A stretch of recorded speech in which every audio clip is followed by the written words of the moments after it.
1 ശമൂവേലിന്റെ പുസ്തകം 22-ാം അധ്യായം. അങ്ങനെ ദാവീദ് അവിടം വിട്ട് അദുല്ലാം ഗുഹയിലേക്ക് ഓടിപ്പോയി. അവൻ്റെ സഹോദരന്മാരും അവൻ്റെ പ്രതിഭവനമൊക്കെയും അത് കേട്ട് അവൻ്റെ അടുക്കൽ ചെന്നു. ഞെരുക്കമുള്ളവർ, കടകമുള്ളവർ, സന്തുഷ്ടിയില്ലാത്തവർ എന്നീ വകക്കാർ ഒക്കെയും അവൻ്റെ അടുക്കൽ വന്നുകൂടി. അവൻ അവർക്ക് തലവനായി തീർന്നു. അവനോടുകൂടെ ഏകദേശം 400 പേർ ഉണ്ടായിരുന്നു. അനന്തരം ദാവീദ് അവിടം വിട്ട് മോവാബിലെ മിസ്പയിൽ ചെന്നു മോവാബ് രാജാവിനോട്, ദൈവം എനിക്ക് വേണ്ടി എന്തും ചെയ്യും എന്ന് അറിയുവോളം എൻ്റെ അപ്പനും അമ്മയും നിങ്ങളുടെ അടുക്കൽ വന്നു പാർപ്പാൻ അനുവദിക്കണമേ എന്ന് അപേക്ഷിച്ചു. അവൻ അവരെ മോവാബ് രാജാവിൻ്റെ സന്നിധിയിൽ കൊണ്ടുചെന്നു. ദാവീദ് ദുർഗത്തിൽ താമസിച്ച കാലമൊക്കെയും അവർ അവിടെ പാർത്തു. എന്നാൽ ഗാദ് പ്രവാചകൻ ദാവീദിനോട്, ദുർഗത്തിൽ പാർക്കാതെ യഹൂദാദേശത്തേക്ക് പോയിക്കൊള്ളുക എന്ന് പറഞ്ഞു.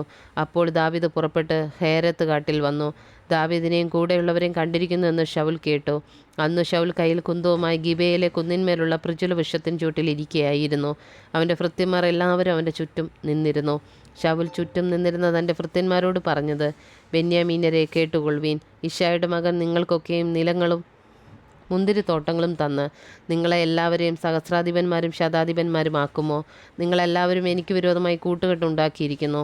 എൻ്റെ മകൻ ഇശ്ശായിയുടെ മകനോട് സഖ്യത ചെയ്തത് എന്നെ അറിയിപ്പാൻ ആരും ഉണ്ടായിരുന്നില്ല.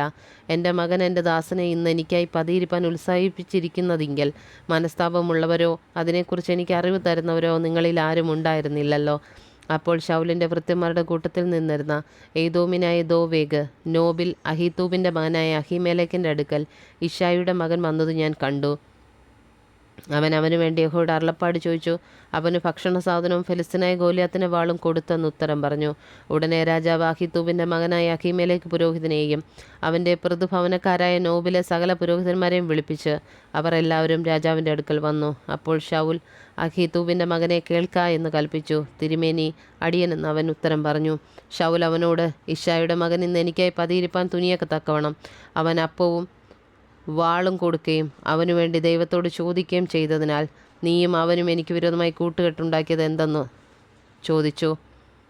അഹീമേലെക്ക് രാജാവിനോട്, തിരുമനസ്സിലെ സകല ഭൃത്യന്മാരിലും വെച്ച് ദാവീദിനോളം വിശ്വസ്തൻ ആരുള്ളൂ? അവൻ രാജാവിൻ്റെ മരുമകനും അവിടുത്തെ ആലോചനയിൽ ചേരുന്നവനും രാജധാനിയിൽ മാന്യനുമാകുന്നുവല്ലോ.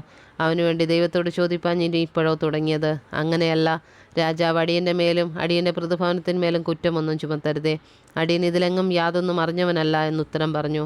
അപ്പോൾ രാജാവ്, അഹീമേലെക്കേ, നീ മരിക്കണം, നീയും നിൻ്റെ പ്രതിഭവനമൊക്കെയും തന്നെ എന്ന് കൽപ്പിച്ചു.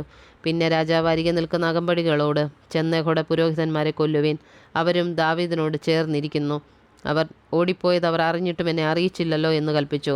എന്നാൽ യഹോവയുടെ പുരോഹിതന്മാരെ കൊല്ലുവാൻ കൈ നീട്ടുന്നതിന് രാജാവിൻ്റെ ഭൃത്യന്മാർ തുനിഞ്ഞില്ല.